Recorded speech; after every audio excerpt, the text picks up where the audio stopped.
Let's focus on one of the young players the Canadiens selected in last week's NHL draft. Lane Hutson, a second-round pick.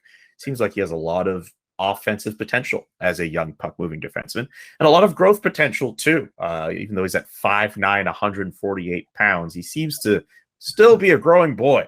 So we'll see how that plays out over the next few years. Andrew, do you think the Canadian? I know you're not a big prospect expert, as you might have been once upon a time, but do you think the Canadiens made the right move in picking him in the second round? Yeah, I do. This is another one of those home run swings. And if you look at the last 10 years or so of drafting in the league, there's more undersized defensemen being taken than at any point in the history of the league. There's a huge inflection point. I want to say it's about 2012 or so that teams started realizing that these undersized defensemen who can move the puck can play in the NHL. And he's one of the smallest guys that has been taken this high, but his offensive skills and his transition skills are spectacular. And you've already seen footage and breakdowns throughout the development camp that talk about how intelligent he is on the ice, where he was going into a battle with Slavkovsky in the corner, and everyone was like, oh, how's he going to handle this? He's outreached. He's way out physical, right? Like way outsized.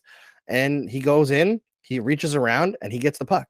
And he wins the puck battle, and then eventually Slavkovsky gets it back, and Slavkovsky tries to deke around him. What happens? Lane Hutson strips him of the puck immediately and starts a possession for his team. As they've done drills throughout this development camp, they continue to have Hutson lead them as the guy who's the example to how he's taking in the drill. First time he's doing it and doing it correctly. He seems to be a very, very intelligent player. And I love that he brought a report from an endocrinologist to meet with teams to say, like, hey, I'm going to get bigger. Look, my bone growth is slow. I'm going to get bigger. Like, maybe you will, maybe you won't. Who knows? But I love that he's like, I gotta tell you everything about me. I'm going to get bigger. I think maybe he will get an inch or two bigger, but even if he doesn't, he looks like a guy who could be an NHL player. Maybe he won't be, but he's got everything you want up here. And I think that's more important than necessarily size. Yeah, when he showed up on the podium after they drafted him for the interview, and the sweater was like hanging off, looked like his father had given him a sweater or something. And he was asked about it, and he said, "Well, I'm going to need to grow into it." He realizes he needs to get bigger and fill out a bit. But you're right. I mean, the offensive skills are there, the skating ability is there. I am sure when the Canadian scouts probably talked with Marty St. Louis and said, "Can you work? Do you see yourself being able to work with this kid?" And it's all about development now, right? With the Canadiens. So as you said, Andrew, it's a home run swing. They think they can develop this kid.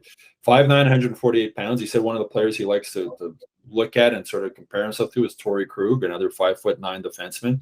And you're right, the league is learning that small defensemen can be effective in this league. And the thing with small guys, they've always been small, right? Like Cole Caulfield was always the smallest guy on the ice since he was a kid. They learn how to play. Brendan Gallagher was always the smallest guy when he was a kid. They learn how to play. Yet the NHL, of course, it's a different level. It's another level. So this kid at 148 pounds, I don't think he can play in the NHL. Not right now.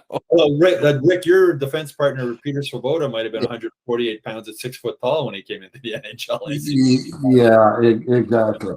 Yeah, but it's hockey IQ and the ability to move the puck and move it quickly, and that it's there. He's obviously not ready for the NHL now. Give him a couple of years, he maybe will fill out. I mean, Torrey Krug is listed at 194 pounds. This kid probably won't be 194 pounds, but he can get up to like 175 pounds. You can play in the NHL. So I think it was a smart decision.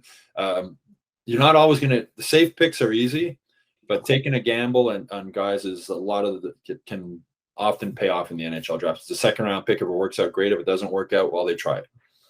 And I think you have to be careful to judge too early on these kind of guys. For me personally, that size of guy up front, I'm thinking has more opportunity succeed than versus somebody back there on the blue line where, there's a lot more mucking and a lot more physical play in the defensive zone coverage. But that being said, if the kid is smart and he's able to use all of his assets according to what they're saying he has, he might be effective. But it's a long shot.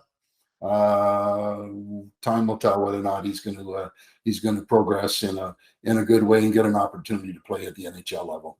Yeah, and So- we should note also, like, one of the best defensemen in the league the last 5 years or so. It's also the smallest defenseman in the league, Jared Spurgeon.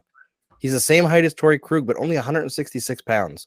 Like, he's tiny, and he's not afraid to be physical either, as we saw when he brained Christian Dvorak and got away with it earlier in the season against the Canadiens.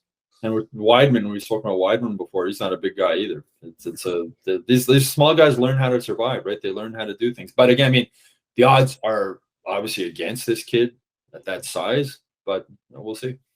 I don't know if this is a great comparison to make, but one person I'm thinking of when I see Lane Hutson play is, could he be the Canadiens' closest answer to Quinn Hughes? Because I know Quinn Hughes has an inch on Lane Hutson, but he's a guy who managed to get his weight up to the 170s, right? I don't know what he was like at his draft year, but this is a guy who has also established himself as one of the better offensive defensemen in the league. So if the Canadiens can get a guy who's anything like Quinn Hughes out of Lane Hutson, that's not a bad second-round pick.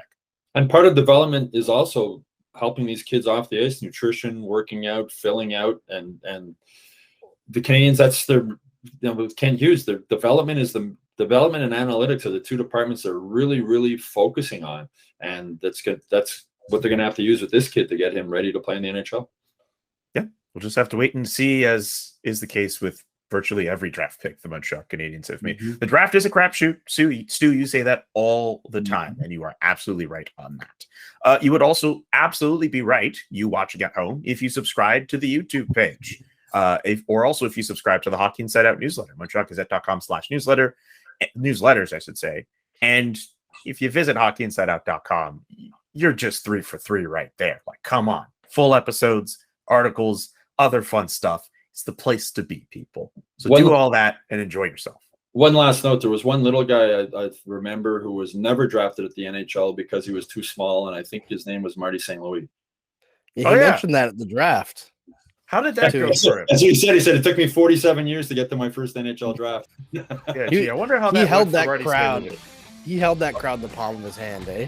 Oh, man, he did. That was the line. That was a great line. It took me 47 years to get to my first NHL draft. Hockey Inside Out, people.